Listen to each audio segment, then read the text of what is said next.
here at Port Soy Links Caravan Park. We haven't camped in a campsite for about, I think this was going to be our sixth night. Yes, so we needed to empty the loo and get more fresh water on board, that kind of thing. And we'd read about this place being right by the sea, and you could not get any closer. It is fantastic. I think it could be quite amazing in a big wild storm as well, but it's not stormy today, which is good. No, the campsite's open all year round. Yes, she was saying about the fact that they've been really busy. It's the quiet season starts tomorrow, typical.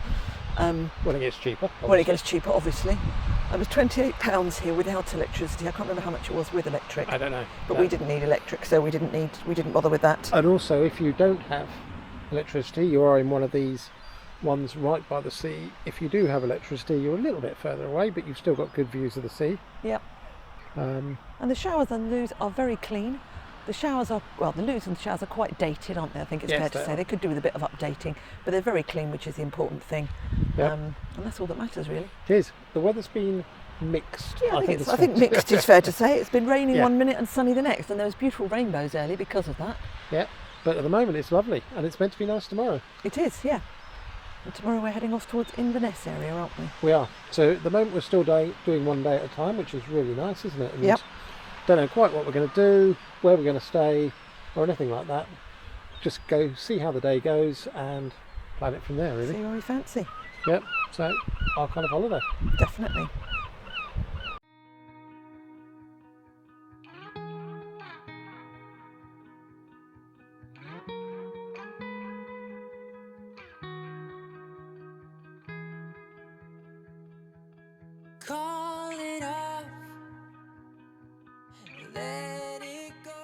Here we are at Lossiemouth.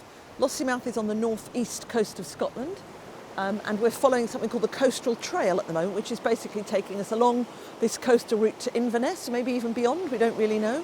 Ultimately, we're heading up to John O'Groats to catch a ferry across to the Orkney Islands, but that'll be in the next day or two, I'm sure. But at the moment, we're just pootling along and seeing where we want to stop. And years ago, we had friends who were stationed at RAF Lossiemouth. So we're going to go and have a little wander around there as well if we can.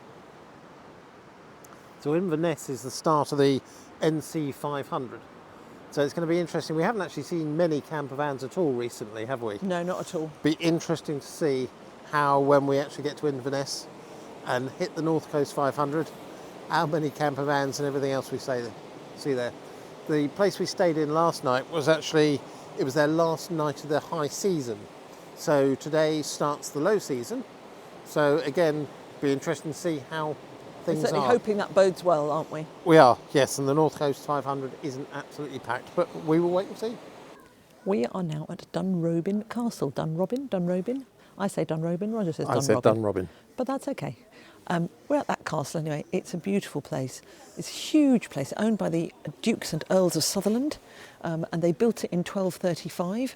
In the early 1800s, they made it into what you see today, and stunning gardens that go right down to the sea. It is gorgeous. It's a real fairy tale castle. It is, and it was apparently in the early 1800s. I think it was Hetty was the Duke's wife, and she said, "Are we the third richest family in the world, in the Europe?" And he said yes, and she said, "Well, in that case, I want a house that reflects that." And they wanted it to look like a French chateau, and from the front, it certainly does that.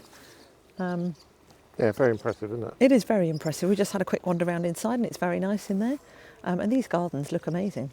I have to say, we arrived here and the car park was absolutely heaving, wasn't it? It was ridiculous. We said to the girl on the desk, "Is it always like this?" And she said, "Everybody's asked me that today." So presumably it's not always this busy, I don't know. But no. Yeah, it is lovely. And we're hoping to see a falconry display later as well. So yes, but it is a lovely day, and I suppose people have come out on nice days. Yeah. Although they're having a lot of coach parties as well, aren't they? 6 coaches this afternoon, she said, didn't she? From cruise ships. Yeah, so we passed a big cruise ship, didn't we? So we're assuming that a lot of them are coming from that. This is our park for night spot. Well, not here, but just up there.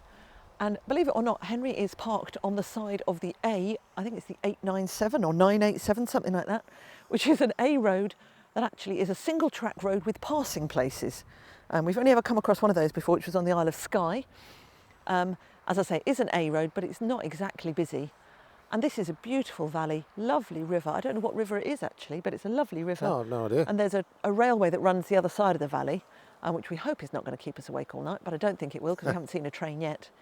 And yeah, this is absolutely stunning. Can't see a house, can't see anything There's a few telegraph poles over there, Yeah. and that's about it. No, A couple of cars going behind us now. another delightful. It is a fantastic spot. And hopefully we'll sleep well. And it's meant to be clear skies tonight, so hopefully we can do some more filming of the stars, which would be nice. That would be very good, yes.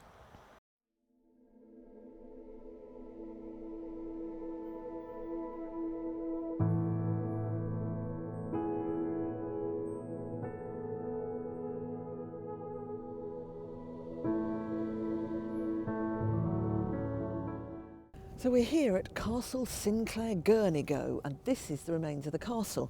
And basically there's been a castle here since about 1300. There was a much smaller castle here, and then in the 1500s and 1600s it became something quite grand. There was drawbridges, there were little sort of different parts of the castle. You couldn't get from one bit to the other without going across the drawbridge. And it was owned by the Earl of Orkney and Shetland for many, many years. And it was also owned by the Earl of Caithness, who apparently was... the castle was laid to siege for 12 days in 1588, and he was inside and he managed to hold off the besiegers, if you like.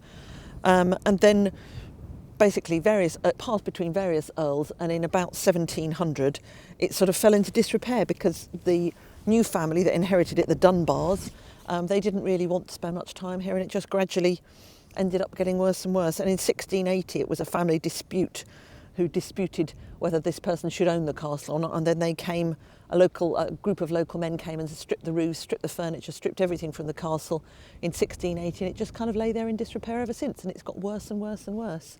And it's now apparently under one of the 100 most monuments that are most likely to fall into disrepair in the world.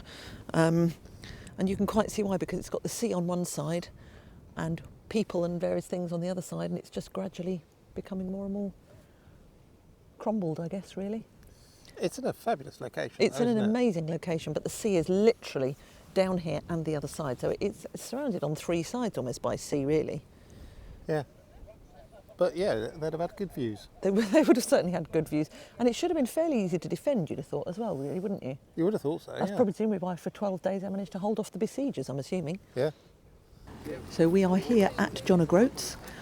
Shortly, in about a couple of hours, we're going to go and get a ferry to the Orkney Isles, and we thought we'd better come here first. You have to come and have your photo taken, don't you, in front of the sign? Yep.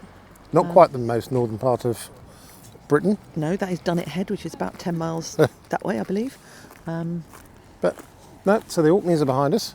Yeah, the Orkneys are 8 miles that way, according to the sign. And it looks very, very flat. It does, which is good for me. Yes, exactly, which is excellent. And Land's End, which is very near where we come from, is 874 miles that way. Yep, so I'll drop you off here. I'll see you at home then. Yeah, exactly. Right, You can run home. Thanks for that. Here we are at Dunnet Head. This is the northernmost tip of Great Britain mainland. Over there in the murk, you can just about see the Orkney Islands, where we were until yesterday. And this is as far as you can go on the mainland. It's a lovely drive out here as well. We camped only about 3 or 4 miles away, about 5 miles away from here, and it was fine. Did the job. We did washing and various bits and boring pieces like that. But it's lovely out here. It would have been nice to camp out here as well, really. It would have been, yes. So a few months ago, we were in the northernmost point of mainland Europe. Indeed. And as Jill said, today we're here on the northernmost point of mainland Britain. Most people think it's John O'Groats. That's apparently the northernmost village in Britain. And that's also the most northeasterly point in Britain. It but is it's indeed. not the most northerly point in Britain.